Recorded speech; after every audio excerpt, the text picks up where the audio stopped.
Tuhan selalu forgive our sins. Tapi juga at the same time, God says, fear me. Tuhan mengatakan, takut akan aku. Takut akan Allah harus ada dalam kehidupan kita. Jadi seringkali kita sebagai orang Kristen, kita memilih Tuhan mana yang kita sembah. Kita memilih Yesus mana yang kita mau sembah, saudara. And today, I just want to bring to you, Tuhan mana yang kita sembah saat ini. Dalam kehidupan setiap daripada kita, Tuhan mana yang mau kita sembah pada hari ini. Terakhir, I want to close with terakhir. Kalau kita sudah melakukan something yang maybe not right, atau kita mungkin menyembah Tuhan Yesus yang seringkali berhala bukan berarti barang atau gimana. Walaupun di dalam umat Israel dijelaskannya seperti itu, tapi dalam kehidupan kita seringkali hal-hal yang membawa kita lari daripada Tuhan. Keluaran 32, I want to end with this verse.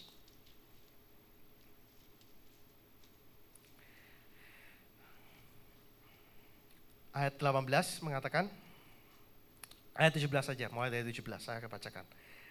32:17 ya. Ketika Yosua mendengar suara bangsa itu bersorak, berkata ia kepada Musa, ada bunyi sorak peperangan kedengaran dari perkamahan. Nah Yosua nggak tahu. Tetapi jawab Musa, bukan bunyi nyanyian kemenangan, bukan bunyi nyanyian kekalahan, tetapi bunyi orang-orang menyanyi berbalas-balasan. Itulah yang kudengar, Musa mengatakan. Ayat 19 mengatakan, dan ketika ia dekat ke perkemahan itu dan melihat anak lembu dan melihat orang menari-nari, maka bangkitlah amarah Musa.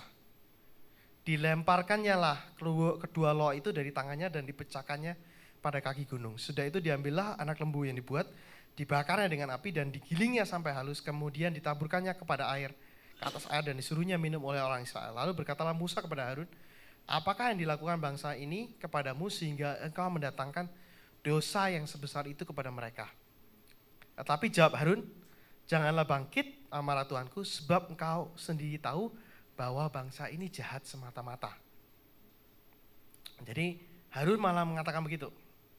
Nah, ayat 25, ketika Musa melihat bahwa bangsa itu seperti kuda terlepas dari kandang, sebab Harun telah melepaskannya, sampai menjadi buah cemoohan bagi lawan mereka, maka berdirilah Musa di pintu gerbang, serta berkata, siapa yang memihak kepada Tuhan, datanglah kepadaku. Jadi walaupun bangsa Israel sudah melanggar, dan bangsa Israel sudah mendirikan lembu emas, dan Harun pun malah membantu, malah bikin lagi. Yang bikin tuh Harun. Nah, terus Musa mengatakan, apa di sini? Dikatakan kepada Musa ayat 26, siapa yang memihak kepada Tuhan, datanglah kepadaku. Nah, Musa mengatakan, siapa yang memihak kepada Tuhan, enggak mengikuti mereka, datanglah kepadaku. Lalu berkumpullah kepadanya seluruh Bani Lewi. Saudara bisa bayangkan ya, jadi sudah Harun yang bikinin, Harun juga yang approve, dia juga yang bikin korban bakaran, korban persembahan, segala macam. Dituduh nggak mau ngaku lagi Harun ini. Terus habis gitu, waktu Musa mengatakan, siapa yang memihak kepada Tuhan, datanglah kepadaku.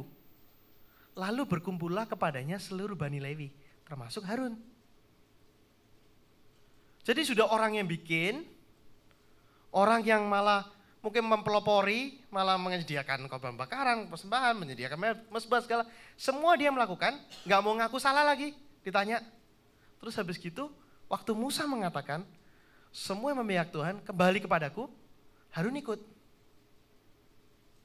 Nah, dia kita nggak menjelaskan dia bertobat atau enggak. Nggak dijelaskan.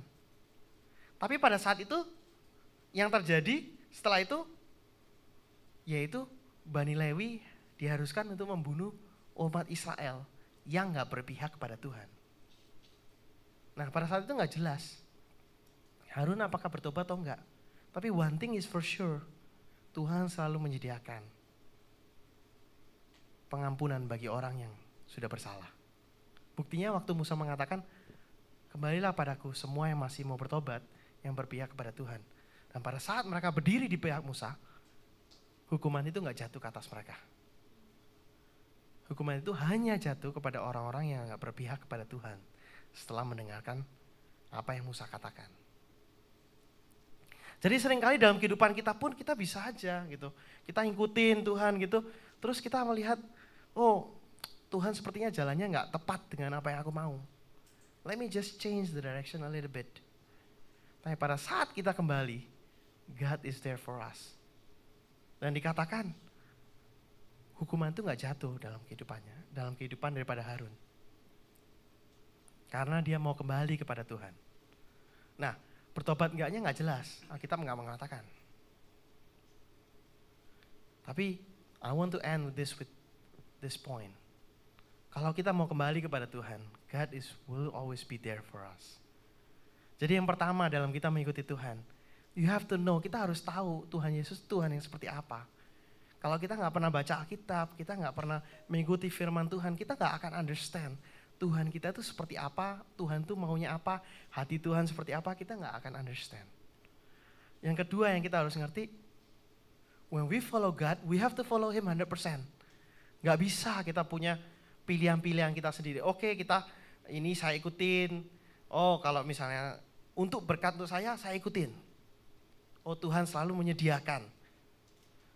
Tapi Tuhan juga menyediakan karena Tuhan ingin memberkati, membuat kita memberkati orang lain.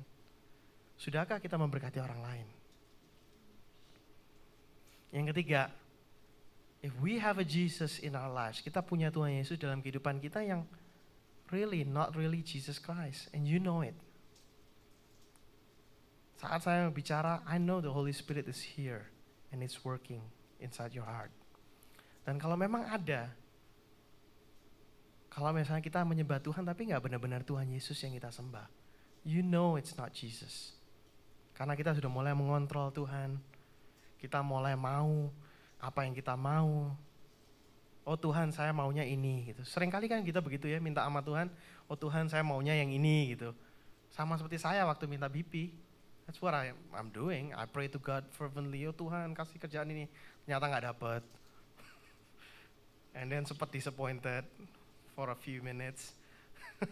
Tapi that's what we're doing seringkali. Kita seringkali mau kontrol Tuhan. And it's been there since the beginning of time. Karena Adam dan Hawa pun melakukan hal yang sama. Mereka mau menjadi Allah dalam kehidupan mereka. But today is the day that we have to understand siapa Yesus yang sebenarnya dan siapa Yesus yang kita ikuti dalam kehidupan kita. Yuk kita mau berdoa.